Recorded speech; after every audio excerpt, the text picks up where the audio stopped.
गुज़श्ता दिनों एक 13 साल की बच्ची हमारे पास इदारे में आई और आके कहने लगी कि उस्ताद जी मेरे भाइयों के लिए रोटी दे रहे।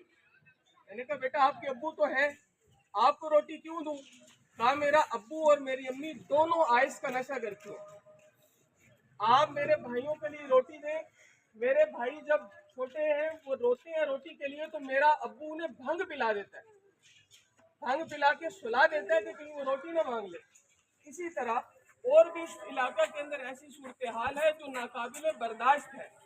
आपको इसलिए इकट्ठा किया कि आपको लगता है कि हमारे करने से कुछ नहीं होने वाला, तो याद रखें हमारा इस्लामी हुक्म भी है अल्हम्दुलिल्लाह। अल्लाह के रसूल सल्लल्लाहु अलैहि वसल्लम ने जिस दौर में ऐलान नबूवत किया था, उस दौर में शराब दावत के अंदर आम तौर पे पानी के तौर पे इस्तेमाल होती थी, लेकिन जब हुक्म आया तो गलियों के अंदर शराब पानी की तरह बही, गिरा दी गई, कि हराम करार दे दिया गया। अब ये आग किसी एक घर में, दूसरे घर में, तीसरे घर में है, ये कल को आग मेरे और आपके घर में भी आ सकती है, और ये आ चुकी है। और क्योंकि इस वक्त कसीर तादाद में, अगर आप कारोबार में हैं तो यहाँ नहीं रहते, आप जरा दाएं बाएं देखें तो सही कि आइस के नशा के अंदर इस वक्त कितने घर मुलविस हैं, कितने लोग हैं, लेकिन यहाँ करियाने की दुकान से चीज लेना मुश्किल और आइस का नशा लेना आसान है। और अब जो 3 हफ्ते से मामला है, अब तो बाहर से लोग आके यहाँ से खरीद के जा रहे हैं।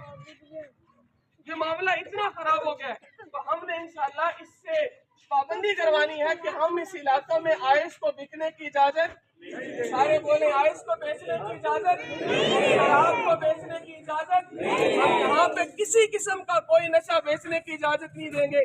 आज हम यहाँ इकट्ठे हुए बड़े इत्मीनान के साथ, अदब और एहतराम के साथ, लेकिन अगले जुमा को अगर ये सिलसिला ना रुका तो फिर सुनहरी मस्जिद से एहतजाज होगा, फिर इमरान टाउन से होगा, फिर बोतल टाउन से होगा।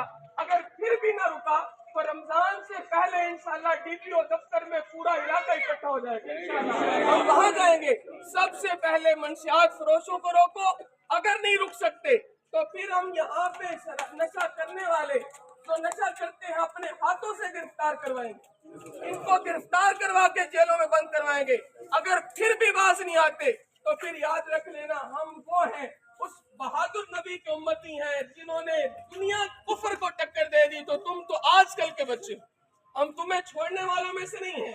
ये आग मेरे घर में लगी है, लेकिन इसका दर्द मुझे है। और अभी गुज़श्ता दिनों एक माँ अपना सर फटा हुआ लेके आई, उसके बेटा इस तरह से बैठा है और उसके बेटे ने माँ से पैसे मांगे, उसके पास थी नहीं, बेवा औरत है, उसने अपनी माँ का सर फाड़ दिया।